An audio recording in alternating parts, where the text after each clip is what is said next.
Hey guys, आप सुन रहे थे मेरे साथ हाँ ये मोहब्बत है। हाँ ये मोहब्बत है भाग 49। मीरा बाथरूम से निकलकर कमरे में आई तो सौंदर्या को वहां अपने फोन पर किसी से बात करते देखकर कहा, किसका फोन था बुआ जी?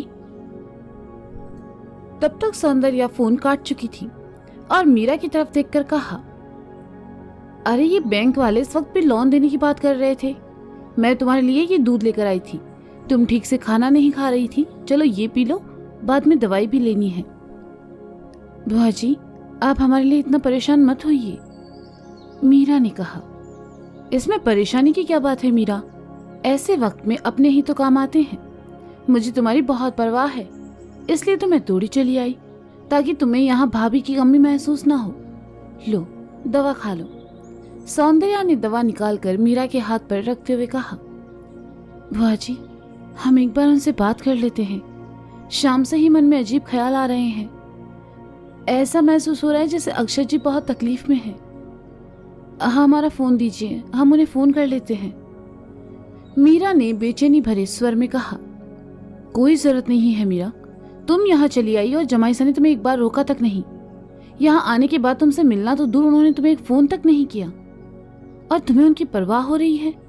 जमाईसा के लिए तुम्हारा प्यार समझ सकती हूँ, पर हमेशा तुम ही समझो ये जरूरी नहीं है। जमाईसा को भी तो एहसास होना चाहिए कि वो गलत है। तुम्हें इस वक्त मेरी बातें गलत लग सकती है मीरा, पर मुझे नहीं लगता तुम्हें उन्हें फोन करना चाहिए। बाकी तुम्हारी मर्जी। कहते हुए सौंदर्या ने मीरा को फोन थमा दिया और उठकर जाने लगी। दरवाजे के पास जाकर सौंदर्या रुकी और पलटकर कहा, रिश्ते में कोशिशें दोनों तरफ से हो तो रिश्ता मजबूत बनता है मीरा। एक तरफ से की गई कोशिशें आखिर में बस समझौता बनकर रह जाती है। कहकर सौंदर्या वहां से चली गई। उनकी कही बातें मीरा के दिमाग में घूमने लगी। अक्षत जल्दी से घर पहुंचा। गाड़ी साइड में लगाकर वह सीधा अंदर चला आया। सभी घर वाले डाइनिंग के इर्द गिर्द बैठे थे। अक्षत को आते देखकर अर्जुन ने आवाज दी, आशु, आ खाना खा ले, मुझे भूख नहीं है। कहते हुए अक्षत आगे बढ़ गया। ये क्या बात हुई? यहाँ सब घर वाले तेरा ही इंतजार कर रहे हैं, चला जा, अर्जुन ने कहा। मैंने कहा ना मुझे भूख नहीं है और कोई जरूरत नहीं है मेरा इंतजार करने की। सब मेरे बिना भी खा सकते हैं, अक्षत ने गुस्से से थोड़ी तेज आवाज में कहा। तो सब चुप हो गए। गनीमत था उस वक्त वहां विजय जी नहीं थे। अक्षत ने एक नजर उन सबको देखा और वहां से चला गया। मैंने तो बस उसे, अर्जुन ने बुझे स्वर में कहा। तो सोमी जीजू ने उसके कंधे पर हाथ रखा और कहा, वो इस वक्त थोड़ा परेशान है अर्जुन। अर्जुन ने कहा, आप सब लोग खाना खाइए। राधा ने अक्षत को ऊपर जाते देखकर बाकी सबसे कहा। अक्षत ऊपर कमरे में आया, लैपटॉप ऑन किया और उस पर आया नवीन का मेल देखा, जिसमें वो सभी डिटेल्स थी जो अक्षत ने उससे मांगी थी। साथ ही गाड़ी के मालिक का नाम और एड्रेस भी था। अक्षत ने मेल देखने के बाद लैपटॉप बंद किया और खुद में बड़बड़ाने लगा। वर्धनगर, ये जगह तो इंदौर से 200 किलोमीटर दूर है। आज से पहले मैं कभी वर्धनगर नहीं गया। वहां रहने वाला कोई इंसान मेरा दुश्मन कैसे हो सकता है? मुझे वहां जाना होगा। हो सकता है वहां से कुछ जानकारी मिले और मैं उस इंसान को ढूंढ सकूं। घर वालों को मुझे इन सब बातों से दूर रखना होगा। मैं किसी को फिर से किसी मुसीबत में नहीं डाल सकता। लेकिन मीरा, वो यहां नहीं है, लेकिन मैं उसे भी किसी मुसीबत में नहीं डाल सकता। घर वालों के साथ साथ मुझे मीरा का भी ख्याल रखना होगा। वो मुझसे मिलना नहीं चाहती, मुझसे बात करना नहीं चाहती, लेकिन मुझे उसका ख्याल रखना होगा। वो मेरी वाइफ है, मैंने उससे वादा किया है, मैं हमेशा उसका ख्याल रखूंगा। अक्षत बिस्तर पर लेट गया। नींद उसकी आंखों से कोसों दूर थी। राधा उसके लिए खाना ऊपर लेकर आई थी, लेकिन कमरे की लाइट और दरवाजा बंद देखकर वापस चली गई। व्यास हाउस में आए इस तूफान ने सबके होठों की हंसी और चेहरे की खुशी छीन ली थी। अब इस घर में पहले की तरह हंसी मजाक नहीं होता था। घर वाले साथ बैठकर खाना नहीं खाते थे, ना ही चीकू का वे शैतानी करते थे। बस सब खामोशी से जी रहे थे। अगली सुबह अक्षत सो रहा था। फोन की रिंग से उसकी तंद्रा टूटी। अक्षत ने अपना फोन देखा तो पाया कि फोन माथुर साहब का था। अक्षत उठकर बैठ गया और फोन कान से लगाते हुए कहा, हेलो सर। अक्षत, मैंने तुम्हें ये याद दिलाने के लिए फोन किया है कि आज कोर्ट में बार एसोसिएशन के साथ तुम्हारी मीटिंग है। तुम्हें लेकर बहुत सी कंप्लेंट्स आई है और इस वक्त बहुत से लोग तुम्हारे खिलाफ हैं। तुम कोर्ट आ जाओ, तुम्हारे इस मीटिंग में आना बहुत जरूरी है। माथुर साहब ने निराशा भरे स्वर में कहा। अक्षत ने धीमे स्वर में कहा, तुम ठीक हो ना? माथुर साहब ने चिंता जताते हुए कहा, मैं वक्त से आ जाऊंगा सर। अक्षत ने कहा और फोन काट दिया। उसने माथुर साहब के सवाल का कोई जवाब नहीं दिया। वह उनसे झूठ बोलना नहीं चाहता था कि वह ठीक है। अक्षत ने फोन साइड में रखा और उठकर कबर्ड की तरफ आया। उसने कबर्ड खोला तो सहसा ही उसे मीरा का ख्याल आ गया और कानों में मीरा की कही बात गूंजने लगी। आपकी कुछ आदतें कभी नहीं बदलेगी, जैसे कि ये कि आपका हमसे हर रोज ये पूछना कि आज क्या पहनना है। वो पल याद आते ही अक्षत की आंखों में आंसुओं की बूंदें झिलमिलाने लगी। वह खुद को कितना भी कठोर दिखाए, लेकिन मीरा के लिए हमेशा पिघल जाया करता था। अक्षत ने रौ में लगे कपड़े निकाले और बिस्तर पर रखकर नहाने चला गया। अक्षत नहाकर कपड़े बाल बनाए और अपना जरूरी सामान लेकर जैसे ही शीशे के सामने से गुजरा, उसकी नजर शीशे पर चली गई। अक्षत ने खुद को देखा। वह पहले से काफी बदल चुका था। बड़ी हुई दाढ़ी, रूखे बाल, मुरझाया चेहरा, रोने से ठीक न हो सोने से पाने के कारण आंखों के नीचे डार्क सर्कल। अक्षत ने नजर घुमा ली और वहां से आगे बढ़ गया। अक्षत कोर्ट के लिए निकल गया। छवि दीक्षित केस के बाद अक्षत आज कोर्ट जा रहा था। इस बीच कोर्ट में क्या हुआ उसे कुछ पता नहीं था। तुम्हें पूरा यकीन है सर आज कोर्ट आएंगे? चित्रा ने बरामदे में चक्कर काटते हुए सचिन से पूछा। बार एसोसिएशन की तरफ से अक्षत सर को नोटिस गया है, उन्हें आना ही होगा। अगर वो नहीं आते हैं तो बड़ी मुसीबत में फंस जाएंगे। सचिन ने परेशानी भरे स्वर में कहा। क्या हुआ, अक्षत आया कि नहीं? माथुर साहब ने दोनों के पास आते हुए कहा। नहीं सर, वो अभी तक नहीं आए। चित्रा ने कहा। मीटिंग का समय हो गया है, उसे फोन करो और जल्दी आने को कहो। मैं वहीं जा रहा हूं, वो जैसे ही आए उसे तुरंत भेजो। कहते हुए माथुर साहब वहां से निकल गए। सचिन ने अक्षत को फोन मिलाया तो अक्षत की गाड़ी कोर्ट के अंदर आती दिखाई थी। उसने फोन काट दिया और चित्रा से कहा, सर आ गए हैं। अक्षत जैसे ही कोर्ट आया, मीडिया के लोगों ने उसे घेर लिया और सवालों की बौछार कर दी। मिस्टर व्यास, छवि दीक्षित केस के बाद आपने कोर्ट आना बंद क्यों कर दिया? लोगों का कहना है कि छवि दीक्षित केस में आपने सिंघानिया जी की मदद की और बदले में उन्होंने आपको एक मोटी रकम दी। क्या ये सच है? बार एसोसिएशन ने आपके लिए मीटिंग रखी है, क्या आप वकालत छोड़ रहे हैं? अक्षत खामोश रहा। उसने कुछ नहीं कहा, लेकिन अगले सवाल ने उसके अंदर बेचैनी बढ़ा दी। मिस्टर व्यास, छवि दीक्षित केस को कमजोर बनाने के लिए आप पर दबाव डाला गया, क्या ये सच है? मिस्टर व्यास, आपकी बेटी की मौत कैसे हुई? उसकी किडनैपिंग की आपने कंप्लेंट क्यों नहीं की? क्या आपकी बेटी की मौत छवि दीक्षित केस से जुड़ी है? जवाब दीजिए मिस्टर व्यास, आपको मीडिया के सवालों का जवाब देना होगा। साइड हटिए प्लीज। अक्षत, तुम मेरे साथ आओ। हटो आप सब, अपने न्यूज चैनल्स की टीआरपी के लिए कुछ भी सवाल मत पूछो, हटो। भीड़ को साइड करते हुए अखिल आया और अक्षत को वहां से लेकर चला गया। मुझे माफ कर दे यार, उस वक्त मैं तेरे हालात समझ नहीं पाया और तुझे वो सब बोल दिया। I am sorry. अखिल ने मीटिंग रूम के सामने आकर अक्षत से कहा। अक्षत ने कुछ नहीं कहा, बस उसके कंधे पर हाथ रखा और पलके झपकाकर अंदर चला गया। 1 घंटे बाद अक्षत माथुर साहब के साथ मीटिंग रूम से बाहर आया। आधे से ज्यादा वकील अक्षत के खिलाफ थे। छवि दीक्षित केस में आखिर अक्षत का व्यवहार गैर जिम्मेदार रहा। मीटिंग के दौरान अक्षत ने गुस्से में सबके सामने अपने सीनियर चोपड़ा जी की कॉलर पकड़ ली। उसके साथ सब गलत हो रहा था, जिस पर उसका कोई बस नहीं था। इन्हीं सब चीजों को समझते हुए अक्षत की दिमागी हालत को देखते हुए बार काउंसिल ने 2 महीने के लिए उसके लाइसेंस को रद्द कर दिया। अमायरा की मौत के बाद अक्षत को ये दूसरा झटका लगा था। जिस वकालत के लिए अक्षत ने दिन रात मेहनत की थी, आज उसी वकालत ने उसे ऐसे मोड़ पर लाकर खड़ा कर दिया। माथुर साहब को अक्षत के लिए बहुत बुरा लग रहा था, लेकिन अक्षत के चेहरे पर कोई भाव नहीं थे। वह खामोशी से धीमी चाल में उनके साथ चल रहा था। तुम्हें उनके सामने थोड़ा पोलाइटली पेश आना था। उन्होंने तुम्हारा लाइसेंस कैंसिल कर दिया है। बहुत मिन्नतों के बाद उन्हें इसे परमानेंट न करके सिर्फ 2 महीने का रखा, और इसके बाद वो तुम्हें सुधार की उम्मीद करते हैं। चल क्या रहा है तुम्हारे दिमाग में? तुम्हें वहां गुस्सा नहीं करना चाहिए था। तुम सुन रहे हो ना मैं क्या कह रहा हूं?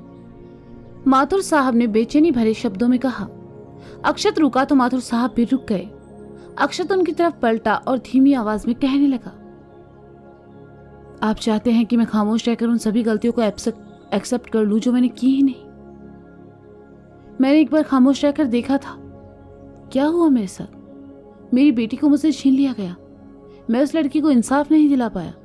लोगों के मन में वकील और कानून को लेकर भरोसा कम हो गया। इतना सब होने के बाद भी आपको लगता है कि मुझे खामोश रहना चाहिए? सिर्फ मेरा लाइसेंस कैंसिल हुआ है, लेकिन मैं अपना काम नहीं छोड़ूंगा। ये जो कुछ मेरे साथ हुआ है और हो रहा है, मैं इसकी तह तक जाऊंगा और खुद को सही साबित करके रहूंगा। मैं तुम्हारा दुख समझ सकता हूं, माथुर साहब ने अक्षत के कंधे पर हाथ रखते हुए कहा। अक्षत ने माथुर साहब की तरफ देखा और उदासी भरे लहजे में कहा, नहीं सर, मेरा दुख इस वक्त कोई नहीं समझ सकता।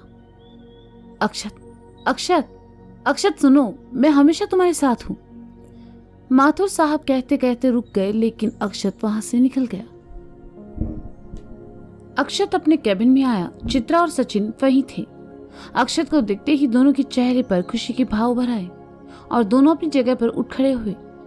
अक्षत अपनी टेबल के पास आया और अपना जरूरी सामान समेटते हुए कहा, बार काउंसिल की तरफ से 2 महीने के लिए मेरा लाइसेंस रद्द हुआ है।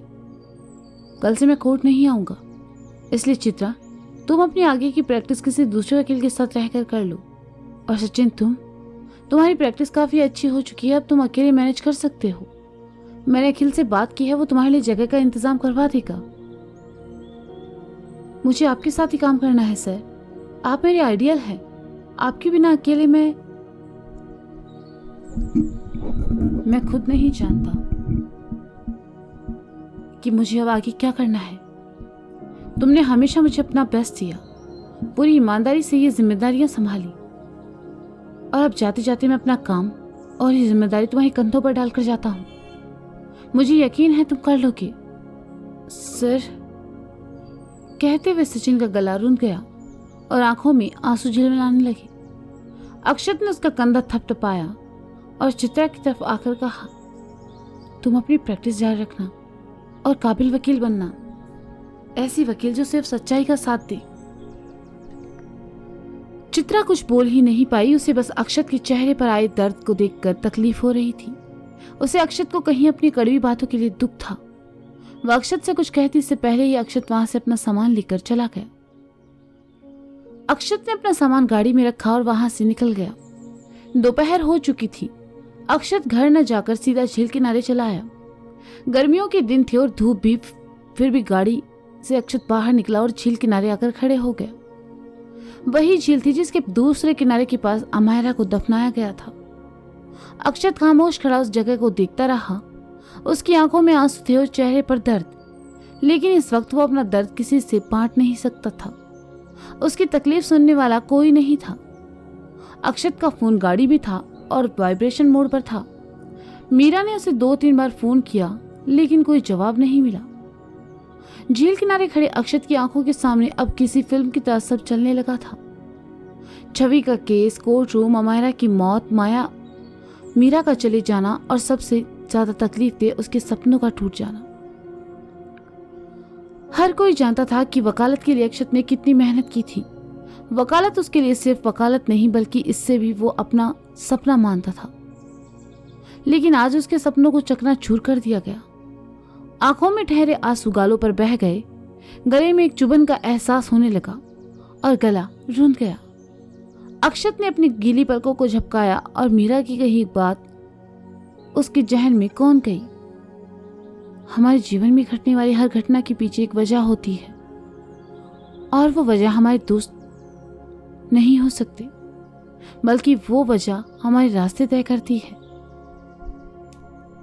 अक्षत ने एक गहरी सांस ली और सर उठाकर आसमान की तरफ देखने लगा। अमायरा उसे छोड़कर जा चुकी थी। मीरा उसके साथ नहीं थी। उसका कोट उसे छीन लिया गया था और अब बस उसके पास एक ही काम बचा था, और वो था अमायरा के कातिलों को ढूंढना। अक्षत ने अपनी बाह से अपनी आंखों को पोंछा और गाड़ी की तरफ बढ़ गया। उसने गाड़ी स्टार्ट की और वर्धनगर जाने वाले रास्ते की ओर मोड़ दी, जहां पहुंचने में उसे 4 से 5 घंटे लगने वाले थे।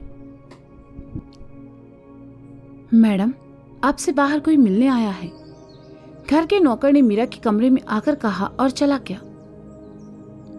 मीरा ने सुना तो अपने हाथ में पकड़ी अमायरा की तस्वीर को साइड रखा, अपने आंसू पोंछे और अपना दुपट्टा सही किए हुए जल्दी से कमरे से बाहर आई। मीरा को लगा शायद अक्षत उससे मिलने आया है, इसलिए वह तेज तेज कदमों से चली आई, लेकिन हॉल में खड़े अखिलेश को देखकर उसकी चाल धीमी पड़ गई। उसका चेहरा फिर उदासी से घिर गया और उसने अखिलेश के पास आकर कहा, आप यहाँ? हेलो मैडम, मैं आज सुबह ही गांव से वापस आया। आपके बारे में पता चला, सुनकर बहुत दुख हुआ। जो कुछ भी हुआ वो सच में बहुत गलत हुआ। आपका दर्द मैं समझ सकता हूं, इसलिए तो खुद को रोक नहीं पाया। आपसे मिलने चला आया। आप कैसी हैं मैडम? अखिलेश ने पूछा। हम ठीक है, आइए बैठिए, मीरा ने उदासी भरे स्वर में कहा और अखिलेश के साथ सोफे की तरफ चली गई। अखिलेश आकर सोफे पर बैठा और मीरा उसके सामने पड़े दूसरे सोफे पर आ बैठी। नौकर उनके लिए चाय रखकर चला गया। मीरा ने अखिलेश से चाय लेने को कहा और कहने लगी, हम कुछ दिनों से चाइल्ड होम नहीं आ सके, हम जल्दी ही चेक भिजवा देंगे। मैडम, मैं यहाँ आपका मैनेजर होने के नाते नहीं आया हूँ, इंसानियत के नाते आपको देखने आया हूँ। मैंने जब सुना तो मुझे बस आपकी परवाह हो रही थी, सिर्फ इसलिए। आप मुझे गलत समझ रहे हैं। माफ करना अखिलेश जी, हमें कुछ समझ नहीं आ रहा। हमने हमारी अमायरा को हमेशा हमेशा के लिए खो दिया। माँ को तो हम सालों पहले ही खो चुके थे, और अक्षत जी, वो भी हमारे साथ नहीं है। ये कुछ घाव है जो कभी नहीं भरेंगे। कहते कहते मीरा की आंखें डबडबाने लगी। अखिलेश ने देखा तो उसके सीने में एक टीस उठी। मीरा के चेहरे पर आया दर्द और आंसू उसके तकलीफ पहुंचा रहे थे। उसने चाय का कप रखते हुए कहा, मैडम, सब ठीक हो जाएगा। हम सब हमेशा आपके साथ हैं, आप बस रोइए मत, आप अकेली नहीं हैं। कहते हुए एक अजीब सा आकर्षण अखिलेश की आंखों में चिलमिलाने लगा, जिसे मीरा नहीं देख पाई। उसी शाम अक्षत वर्धनगर नवीन के बताए एड्रेस पर पहुंचा। नुक्कड़ पर आकर उसने गाड़ी साइड में लगा दी और वहां से गुजरते एक आदमी से पूछा, एक्सक्यूज मी, कि दिलीप चौरसिया कहाँ मिलेंगे? यहाँ से आगे जाकर 3 नंबर की गली में, लेकिन वहां आपकी बड़ी गाड़ी नहीं जाएगी, आपको पैदल ही जाना पड़ेगा, आदमी ने कहा। थैंक यू, अक्षत ने कहा और गाड़ी से नीचे उतर गया। उसने गाड़ी लॉक की और आदमी के बताए एड्रेस की तरफ चल पड़ा। 3 नंबर की गली में आकर अक्षत पूछते पाछते आगे बढ़ा। सकरी सी गलियों से होकर अक्षत जैसे ही दिलीप चौरसिया के घर के सामने आया, उसके चेहरे के भाव एकदम से बदल गए। घर के बाहर लोगों की भीड़ जमा थी और घर के अंदर से औरतों के रोने की आवाजें आ रही थी। अक्षत धड़कते दिल के साथ आगे बढ़ा। भीड़ से निकलकर वह आगे आया तो देखा घर के बरामदे में सफेद चद्दर से ढका एक शव रखा था, जिसके आसपास कुछ औरतें विलाप कर रही थी। अक्षत ने अपने पास खड़े आदमी से पूछा, दिलीप चौरसिया? कुछ देर पहले ही दिलीप भैया ने खुद को फांसी लगा ली। पिछले कुछ दिनों से वो बहुत टेंशन में थे और आज एकदम से। कहते हुए आदमी रो पड़ा। अक्षत ने सुना तो उसका सर घूम गया। वह वहां निकल कर धीमी चाल से अपनी गाड़ी के पास आया। वह समझ नहीं पा रहा था कि ये सब हो क्या रहा है। जिस गाड़ी का नंबर अक्षत को मिला था वो इसी दिलीप चौरसिया के नाम से रजिस्टर्ड थी। अक्षत उसी से मिलने इतनी दूर आया था, लेकिन दिलीप की मौत ने उसे और उलझन में डाल दिया। गली के पास खड़ा वह सोच में गुम था कि उसका फोन बजा। अक्षत ने फोन देखा तो उसका दिल धड़क उठा। वो प्राइवेट कॉल था। अक्षत ने फोन कान से लगा लिया तो दूसरी तरफ से आवाज आई, थोड़ा पहले आते तो शायद तुम्हें दिलीप जिंदा मिलता और तुम उसके जरिए मुझ तक पहुंच पाते, लेकिन अफसोस कि मुझ तक पहुंचने के लिए तुम्हें बहुत मेहनत करनी पड़ेगी और तुम लेट भी हो गए हो मिस्टर व्यास। अक्षत ने जैसे ही सुना उसके चेहरे पर गुस्से के भाव उभर आए। और उसने कहा, आखिर तुम चाहते क्या हो? अगर मुझसे दुश्मनी है तो मुझे नुकसान पहुंचाओ, मेरे सामने आकर लड़ो। मेरी वजह से तुम आखिर कितने लोगों को परेशान करोगे, कितने लोगों की जान लोगे? रिलैक्स मिस्टर व्यास, अभी तो खेल शुरू हुआ है और तुमने इतनी जल्दी हार मान ली। तुम्हें क्या लगता है गाड़ी का नंबर पता लगाने से तुम्हें मुझ तक पहुंच जाओगे? तुम्हारी बेटी चली गई, तुम्हारी बीवी चली गई और आज तुम्हारी नौकरी भी चली गई। एक ये दिलीप तुम्हारी आखिरी मोहब्बत था, लेकिन ये भी कहकर वो आदमी हंसने लगा। तुम इंसान हो या जानवर? आखिर ये सब करके तुम्हें क्या मिलेगा? तुम इस दुनिया के किसी भी कोने में रहो, मैं तुम्हें ढूंढ लूंगा। अक्षत ने गुस्से से कहा। बर्बादी, वो भी तुम्हारी। मैं तुम्हें बर्बाद करना चाहता हूं मिस्टर व्यास, और ये मैं करके रहूंगा। इतना मजबूर कर दूंगा तुम्हें कि तुम घुटनों पर गिरकर मुझसे अपनी मौत की भीख मांगोगे। तुम मुझे कभी नहीं ढूंढ पाओगे मिस्टर व्यास, कभी नहीं। Good bye. कहते हुए आदमी ने फोन काट दिया। Hello hello hello ah! कहते हुए अक्षत ने गुस्से में अपना फोन सामने दीवार पर दे मारा, और जो कि टूट टूट कर चूर चूर हो गया। गुस्सा और बेबसी उसकी आंखों में झिलमिलाने लगी। तो दोस्तों, ये था हाँ ये मोहब्बत है भाग 49। इसका अगला भाग आप जल्दी ही सुनेंगे मेरे साथ। तब तक के लिए शुक्रिया, बाय बाय, अपना ख्याल रखिए और हाँ सुनते रहे हाँ ये मोहब्बत है मेरे साथ। Bye bye.